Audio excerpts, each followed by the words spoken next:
Hello guys, good evening. कैसे हो आप सभी? आई होप आप बहुत अच्छे होंगे। मैं भी बहुत अच्छा हूँ। सो गाइस, इस वीडियो में हम बात करेंगे कोई भी व्यक्ति यदि बैंक की प्रिपरेशन करना चाहता है तो क्या स्ट्रेटेजी अपनाए। कोई भी व्यक्ति अगर फ्रेशर है तो उसको क्या सिलेबस देखना है और कैसी स्ट्रेटेजी बनानी है। तो इसमें हम फुल वीडियो में डिस्कस करेंगे कि बैंक की तैयारी कैसे करें और आने वाले जो एग्ज़ाम वो कौन कौन से है, कैसे मैं आपसे डिस्कस करूँ। तो इस वीडियो में हम बताएंगे कि जो व्यक्ति फ्रेशर है वही इस वीडियो को देखे, जो एक्सपर्ट है वो अपना टाइम वेस्ट ना करे, अपनी तैयारी पे कंसंट्रेट।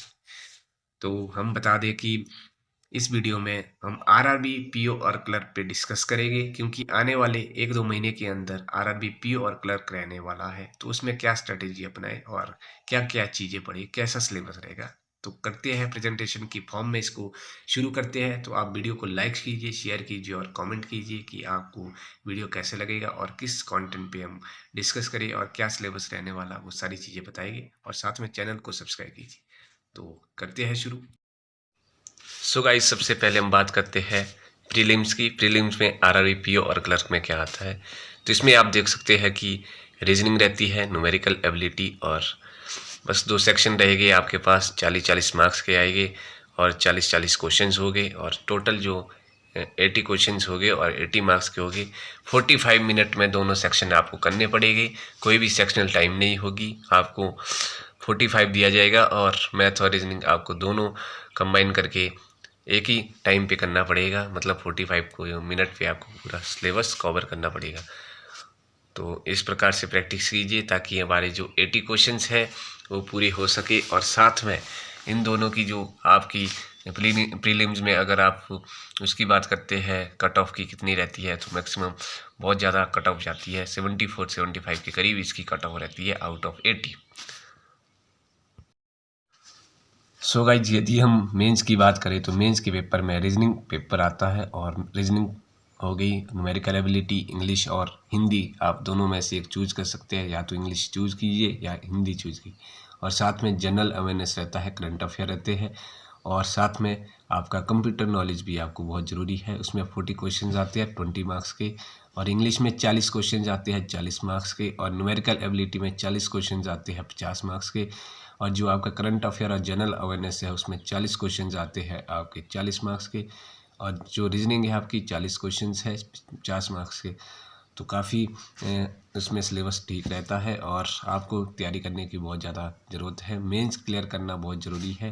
यदि आप प्रीलिम्स क्लियर कर लेते हैं और साथ में मेंस क्लियर ना हो तो आपकी जो हार्ड वर्क है वो ऐसा ही चला जाएगा। यदि आप प्रीलिम्स क्लियर करते हैं तो उसमें आप ये मेंस की तैयारी आपको साथ लेके चलनी पड़ेगी, ताकि जो प्रीलिम्स क्लियर हो तो साथ में मेंस भी क्लियर हो सके। सो गाइस, बात करते हैं कि सिलेबस किस प्रकार से कवर किया जाए, क्या क्या चीज़ें पढ़ाई जाए। तो मैंने इसमें बता रखा है, आपने डिटेल में इसको गो थ्रू कीजिए। और यदि मैं आपको अपने एक्सपीरियंस से बताऊं कि जो आपके पजल वगैरह है उसमें अगर आपने कमांड बना दी तो उसमें आपको प्री और प्लस मेंस में काफ़ी हेल्प मिलेगी।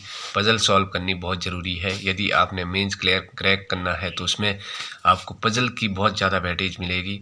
और यदि आप पजल पे फोकस नहीं कर रहे हैं तो कहीं ना कहीं आप पीछे जा रहे हैं। बहुत सारे बच्चे ऐसे हैं जो फुल मार्क्स करते हैं स्कोर प्री में, और मेंस में पजल के दम से वो काफ़ी अच्छा स्कोर करते हैं। यदि पजल पे आप कमांड नहीं बनाएंगे तो उससे जो आपका इम्पैक्ट पड़ेगा वो आपके मेंस के पेपर पे काफ़ी पड़ेगा। मेंस के पेपर में पजल सॉल्व करना और मिसलेनियस के कुछ क्वेश्चंस होते हैं मेंस में, उस पे में काफ़ी हेल्प मिलती है। पर यदि आप कमांड बना रहे हैं पजल पे तो मेंस में आप कई बच्चों से आगे निकल जाएगी, क्योंकि बहुत सारे लोग पजल को स्किप कर लेते हैं। काफ़ी अच्छी कई बार पजल ऐसी होती है जो इजीली निकल जाती है और कोई बच्चे उसको नहीं कर पाते हैं, तो उससे आप कई गुना आगे बढ़ जाते हैं। तो इसीलिए फोकस कीजिए, हर डे आपको पजल बनानी ही बनानी है, जिससे आपकी जो रीजनिंग है वो काफ़ी स्ट्रांग हो जाएगी। आरआरबी, पीओ और क्लर्क के लिए रीजनिंग प्लस मैथ काफ़ी डिमांडिंग सब्जेक्ट है, तो इन दोनों पे फोकस करना बहुत ज़रूरी है।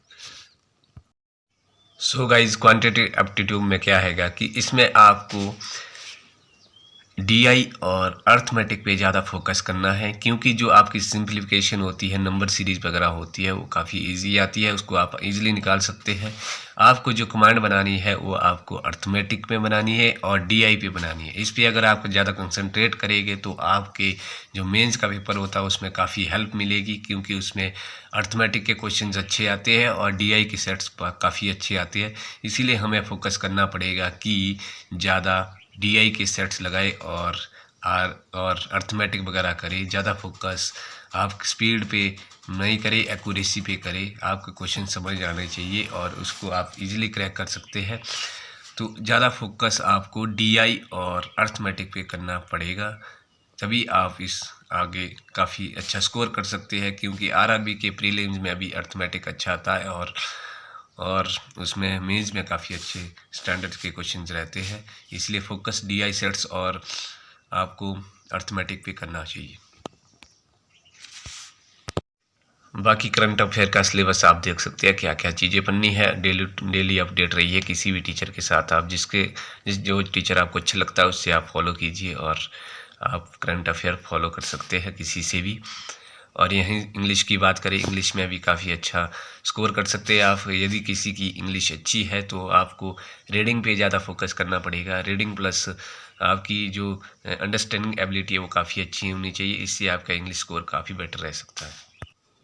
इंग्लिश में ज़्यादा फोकस आपको ग्रामर पे नहीं करना है, रीडिंग पे करना है। ग्रामर के जो क्वेश्चंस है आपके सिर्फ प्रीलिम्स में 5 क्वेश्चन देखने को मिलते हैं, वो एरर डिटेक्शन।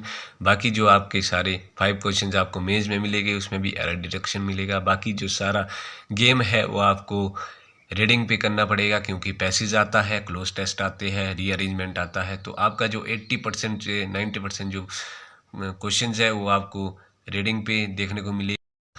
बाकी आप कंप्यूटर का सिलेबस देख सकते हैं, क्या क्या चीज़ें इसमें रहनी है कंप्यूटर में। आप इसको रेडी कीजिए और 40 क्वेश्चंस आएंगे, 20 मार्क्स के आएंगे। बाकी अच्छा स्कोर कर सकते हैं। 10 से 15 क्वेश्चंस भी आएंगे तो बहुत अच्छी बात है।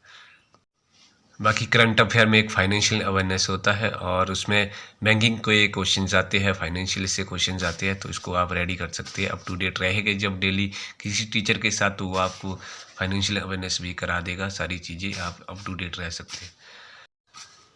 मैं आशा करता हूँ कि आपको यह वीडियो बहुत अच्छा लगा, आपको कुछ नॉलेज की बातें मिली। तो यदि आप इस स्ट्रेटेजी के साथ फॉलो करते हैं तो आप डेफिनेटली आरआरबी, पीओ और क्लर्क क्रैक कर सकते हैं और काफ़ी अच्छा स्कोर कर सकते हैं और काफ़ी बच्चों से आगे निकल सकते हैं। तो थैंक यू। लाइक, शेयर और comment and subscribe my channel.